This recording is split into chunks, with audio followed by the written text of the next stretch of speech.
ठरलं तर मग या मालिकेच्या पुढील काही येणाऱ्या भागांचे अपडेट जाणून घेऊया आपल्या आजच्या या व्हिडिओमध्ये. चला तर मग प्रेक्षकांनो, सुरुवात करूया आपल्या आजच्या व्हिडिओला. तर आपण इथे पाहणार आहोत की कशा पद्धतीने आता इकडे जी सायली आहे तिला ती तन्वी असल्याचं गुपित कळाल्याच्या नंतर संपूर्ण सुभेदारांसमोर हे सत्य येणार. तर दुसऱ्या बाजूला आता राकेशचा काळा चेहरा प्रतिमाला समजणार आणि दुसरीकडे सायली तन्वी असल्याचं सेलिब्रेशनसुद्धा होणार. नेमकं काय काय घडतं हे सगळं बघूया.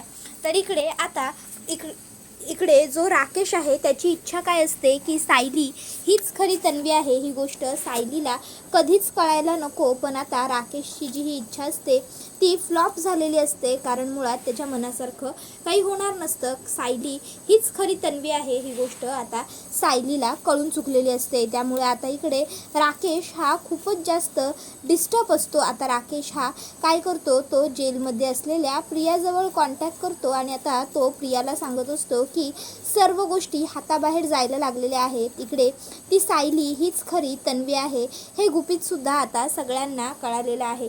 काय करायचं काय नाही काही सुचत नाही. काहीही करून आपल्याला लवकर काहीतरी हातपाय मारावेच लागतील, काहीतरी करावं लागेल. त्यावेळी प्रियासुद्धा त्याला समोरून म्हणत असते की माझेसुद्धा प्रयत्न सुरू आहेत इकडनं बाहेर पडण्यासाठीचे. त्यावेळी राकेश म्हणत असतो की मला प्रयत्न नको आहेत, तर मला ठाम निश्चय हवा आहे. मला लवकर काहीतरी कर, पण मदत कर. काही झालं तरी काहीतरी बंदोबस्त करावा लागेलच. आता राकेशचं हे सगळं बोलणं प्रतिमा आत्या ऐकते. बंदोबस्त करावा लागेल, काहीतरी कर, लवकर बाहेर पड. आता प्रतिमा आत्या विचार करते, हा राकेश एवढ्या रात्रीचा कोणाबरोबर बोलतोय आणि ते सुद्धा या अशा भाषेत, लवकर बाहेर पड, बंदोबस्त करावा लागेल. नेमकी काहीतरी गडबड आहे. मला ह्याबद्दल एकदा सुमनशी बोलायला हवे. नेमकं काय सुरू आहे ह्याच्या डोक्यात हे कळायला हवंच. काय करू, आधीच एकतर नागराज भाऊजी जे काही वागून गेले त्यामुळे सुमन डिस्टर्ब आहे. तर आता त्यात तिला जर मी राकेशबद्दल सुद्धा काही सांगायला विचारायला गेले तर ती आणखीन डिस्टर्ब होईल. पण जर मी बोलायला नाही गेले आणि जर राकेश काही चुकीचं वागत असेल तर पुढे जाऊन आम्हा सगळ्यांनाच त्याचा खूप जास्त त्रास होईल आणि पश्चातापसुद्धा भोगावा लागेल.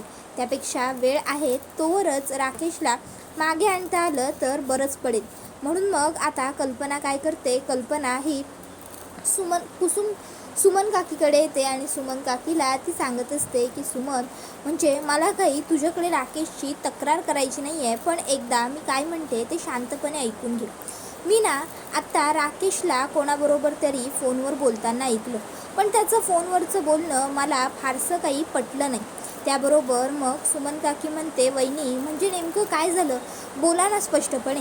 त्याबरोबर कल्पना म्हणत असते की तो कोणाबरोबर तरी फोनवरती बोलत होता, ज्यामध्ये तो सांगत होता की बंदोबस्त करायचा आहे, काहीतरी करावं लागेल वगैरे वगैरे.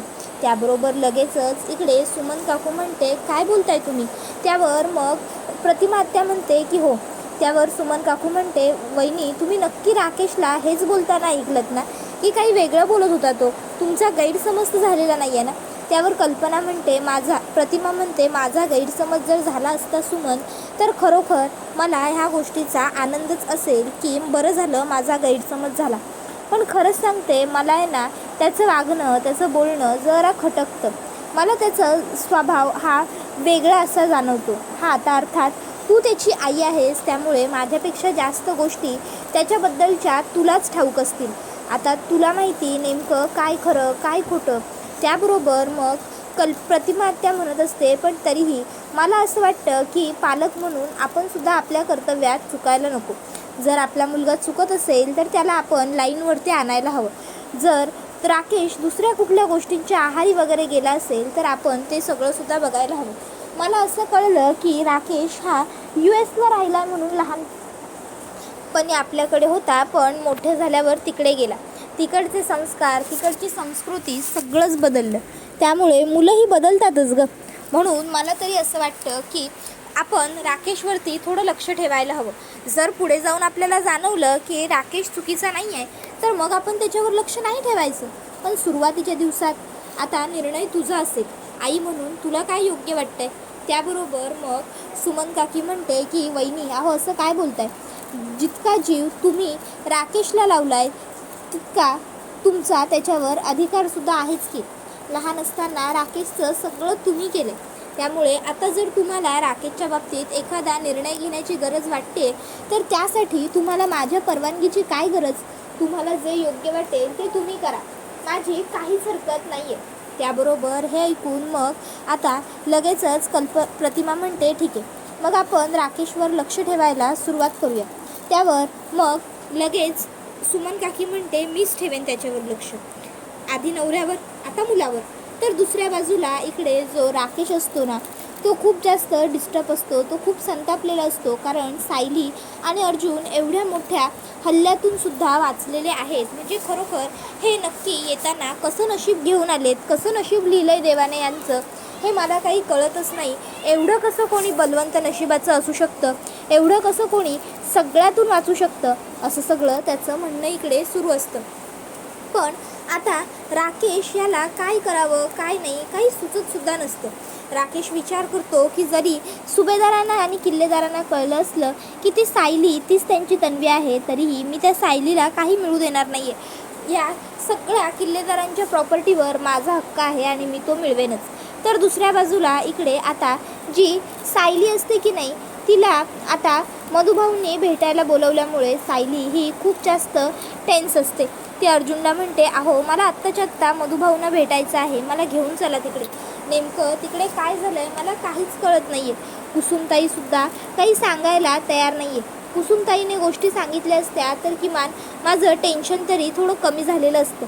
पण कुसुमताई काही बोललीच नाही हो.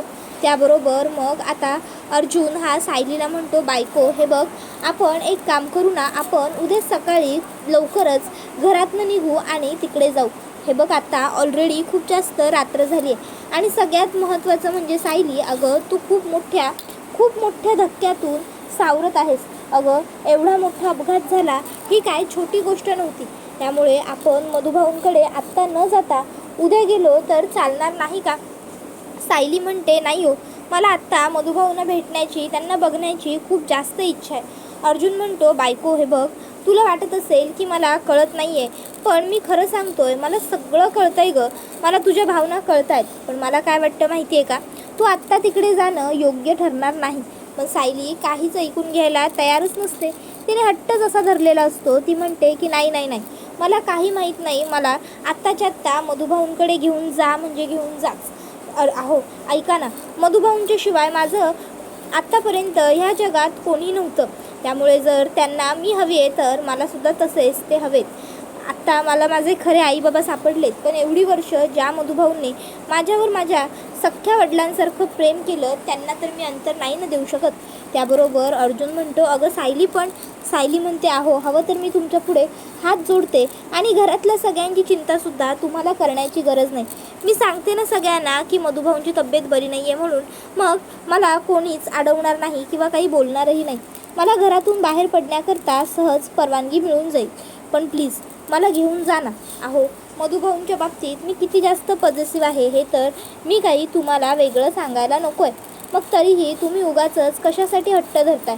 मला फक्त मधुभाऊंना बघायचं आहे, भेटायचं आहे. एकदा का माझं बघून भेटून झालं की मग त्यानंतर आपण परत लवकर येऊ, मग तर झालं. अर्जुन म्हणतो ठीक आहे, काहीही झालं तरी तू काय माझं ऐकणार नाही आहेस. शेवटी तू तेच करणार जे तुझ्या मनाला योग्य वाटणार, बरोबर ना. चल लवकर गाडीत बस. त्यानंतर मग अर्जुन हा सायलीला गाडीमध्ये बसवतो आणि तिकडनं मधुभाऊंकडे घेऊन जाऊ लागतो. आता अर्जुन रस्त्यामध्ये सायलीची काळजी घेत असतो. तो सायलीला म्हणत असतो की तू सांभाळून राहा आणि घाबरू बिबरू नकोस. मधुभाऊंना काहीही झालेलं नसणार आहे, ते एकदम ठणठणीत असतील. तर तोपर्यंत इकडे जी सायली असते ती अर्जुनबरोबर मधुभाऊंच्या आश्रमावर पोहोचते. आतमध्ये जाऊन सायली मधुभाऊंना हाका मारते, मधुभाऊ मी आले. आणि मग ती धावतच मधुभाऊंकडे येते. मधुभाऊंना उठलेलं बसलेलं बघून सायली खूप खुश होते आणि हा चमत्कार घडला कसा कुसुमताई, हे सगळं काय आहे असं विचारते. त्याबरोबर कुसुमताई म्हणते खरंच ग बाई, खरंच सायली ह्याला चमत्कारच म्हणायला हवं. अगं मलासुद्धा काही ठाऊक नाही आहे मधुभाऊ कसे उठून बसले किंवा काय घडलं इथे ते, पण खरंच सांगते मधुभाऊ हे उठून बसलेले बघितले आणि मला खूप भारी वाटलं. अगं काय सांगू तुला, म्हणजे मी त्यांना गोळ्या देण्यासाठी आले होते आणि बघितलं तर ते जागे होते आणि उठूनही बसले होते स्वतःहूनच. मला काहीच कळलं नाही. मी ताबडतोब डॉक्टरांना कॉल केला आणि डॉक्टरांना बोलवलं. डॉक्टर घरी आले आणि डॉक्टरांनी मधुभाऊंचं चेकअप वगैरे सुद्धा केलं आणि डॉक्टरांचं असं म्हणणं आहे की आता मधुभाऊंची जी वाटचाल आहे ना ती त्यांच्या सुधारण्याच्या दिशेने आहे आणि त्यामुळेच मधुभाऊ उठून बसले. त्यावर हे ऐकून सायली खुश होते आणि मधुभाऊंना डोक्यावरून हात फिरवत म्हणते, मधुभाऊ, ओ मधुभाऊ, उठा ना. मधुभाऊ, तुमची साऊ, तुमची सायली. मधुभाऊ, आली आहे मी. सांगा ना मला काहीतरी, माझ्याशी बोला ना मधुभाऊ. त्यावेळी मग मधुभाऊ म्हणतात, बोलायलाच बोलवलं आहे मी तुला बेटा. आणि मग ते सायलीला म्हणतात, साऊ, तू खरोखर सायली नाही आहेस. त्यावर हे ऐकून आता इकडे कुसुमताईला आश्चर्य वाटतं. त्याबरोबर सायली म्हणते, मग मधुभाऊ मी कोण आहे, माझी काय खरी ओळख आहे, तुम्हाला माहिती आहे का? आता सायली मुद्दामून मधुभाऊंना काहीच आधी सांगत नसते. त्यावेळी मधुभाऊ म्हणतात, हो, मला सगळं माहिती आहे साऊ. साऊ, तू खरी तन्वी आहेस. त्याबरोबर तन्वी हे नाव ऐकून कुसुमताईला कुठेतरी ऐकल्यासारखा भास होतो. कुसुमताई म्हणते की तन्वी हे नाव मी कुठेतरी या आधीसुद्धा ऐकलं आहे. मधुभाऊ, कोण आहे हो ही मुलगी? त्यावेळी मधुभाऊ म्हणतात, ठीक आहे, तुझ्या समोर बसलेली. त्यावर कुसुमताई म्हणते, काय सायली आणि तन्वी काय संबंध आहे मधुभाऊ? त्यावर मग आता सायली ही कुसुमताईला म्हणते, संबंध आहे कुसुमताई, खूप मोठा आणि खूप गहन संबंध आहे. त्याबरोबर मग आता कुसुमताई ही लगेचच म्हणत असते की सायली, मला काहीच कळत नाही आहे, मला जरा सविस्तर सांगशील का? त्यावेळी सायली म्हणते, हो सांगते ना, सगळं तुला अगदी सविस्तर सांगते. आणि मग आता सायली ही कुसुमताईला सगळं काही सांगायला सुरुवात करते. आता सायली कुसुमताईला सांगत असते की माझ्या आणि प्रतिमात्यांच्या बऱ्याचशा सवयी ह्या सेम होत्या, म्हणून मग मला नेहमी मी त्यांची मुलगी आहे असं वाटत राहायचं. आणि त्यानंतर तर कळालंच की प्रियाने त्यांची फसवणूक केलेली आहे. प्रिया तन्वी वगैरे कोणी नाही आहे म्हणून. मग माझ्या मनात आणखीन दाट शंका दाटू लागली की खरोखर मीच तन्वी आहे का? खरी तन्वी कोण आहे, ती कुठे असते वगैरे वगैरे. आणि मग मला पूर्ण आजींसाठी खरोखरच तन्वी व्हावं लागलं. त्याबरोबर पुढे मग अर्जुन सांगू लागतो आणि तेव्हा माझ्या बायकोला स्पष्टपणे समजलं की तीच खरी तन्वी आहे. हे सगळं ऐकून सगळ्यांनाच खूप आनंद होतो. तर आता लगेचच अर्जुन म्हणत असतो, तो इसी बात पे आज आईस्क्रीम पार्टी हो जाए.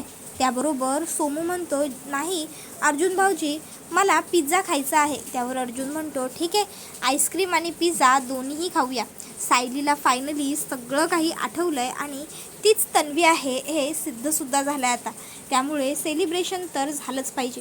मग आता सायलीसुद्धा कुसुमताईला सांगत असते, काय सांगू तुला कुसुमताई, मनावरचं किती ओझं हलकं झाल्यासारखं वाटतंय. त्याबरोबर मुलंसुद्धा येतात आणि सायलीला मिठी मारत म्हणतात, सायलीताई, आता तू आम्हाला पुन्हा कायमची सोडून जाणार का गं? आता तर तुझ्याकडे फक्त एकच जिजूंचं घर होतं तर तू आमच्याकडे यायचीच नाही. आता तर तुझ्याकडे तुझी 2-2 घरं असणार आहेत. मग तू आम्हाला सगळ्यांना विसरून जाणार का गं? त्यावर सायली म्हणते की मुलांनो, अरे असं काय बोलताय? हे बघा, मला जरी माझं कुटुंब, माझे आई बाबा भेटले असले ना तरीसुद्धा तुम्हीसुद्धा माझं कुटुंब आहात. आणि कुठला माणूस आपलं कुटुंब सोडून दूर जाईल रे? आपण सगळ्यांनी कायम आयुष्यभर असंच एकत्र गुण्यागोविंदानं राहायचं आहे, समजलं ना? त्याबरोबर मग लगेचच इकडे कुसुमताई म्हणते की पुरे झालं आता, उगाचच्या उगाच रडारड करू नका. हे बघा, आनंदाचा क्षण आहे. साऊ, तुझ्या डोळ्यात तर बिलकुलच पाणी नको हा. मधुभाऊंना नाही आवडणार, नाहीतर मधुभाऊ रागवतील असं आता लगेचच इकडे कुसुमताई म्हणत असते. त्याबरोबर सायली डोळ्यातले अश्रू पुसते. कुसुमताई तिला म्हणते की सायली, अगं हस ना थोडीशी.